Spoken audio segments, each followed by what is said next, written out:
So we talked the other day about how apparently the Boston Bruins might prefer Elias Lindholm as a replacement for Patrice Bergeron at 1C to Mark Scheifele, who's been linked to the Bruins for over a year and a half now. We talked about how that makes sense because Bergeron and Lindholm were Selke finalists, and if Bergeron didn't win the Selke in 2022, it was going to Lindholm, and they play extremely similar styles, so it just makes sense, a perfect fit for the Boston Bruins. But this is a guy that, hey, they don't come on the market every day. This guy doesn't grow on trees, so if the Boston Bruins want him, the thought is they're going to have to give up quite a bit to the Calgary Flames. But Jimmy Murphy of Boston Hawkey Now talked to an NHL hockey operations source who dropped a tidbit about the trade price for Elias Lindholm and what Craig Conroy is probably looking for in terms of a return if Boston and Calgary were to hook up here. Quote, if the Bruins want Lindholm, it's likely Jake DeBrusk. This is the key part here.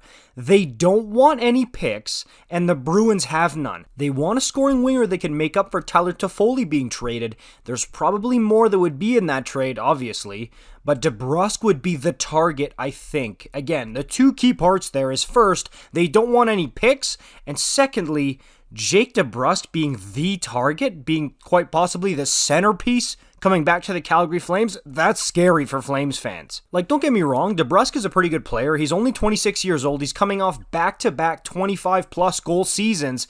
He's good. He can play in your top six. But as a centerpiece for a guy who was a Selke finalist not even 2 years ago, who's put up 40 goals, and was probably your most important player for the past year and a half, I'm not so sure. And I'm going to just say that I would love for Jake DeBrusk to be Calgary Flame. He's from Edmonton. His dad works there. He knows what it's like to grow up in a hockey market. I think he would be a really good fit for the Flames.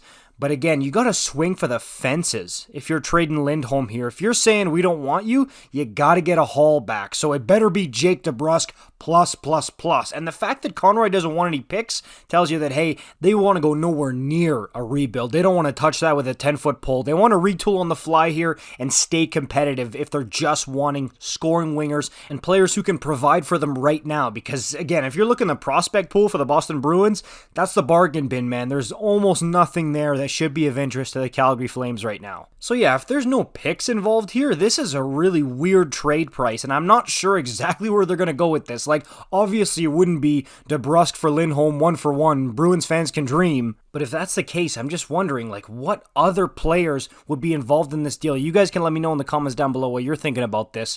Because usually, again, when you see a piece like Lindholm being moved generally, you'll see a first-round pick in there, a second-round pick, things like that. But if they don't want picks, this is going to be a weird trade.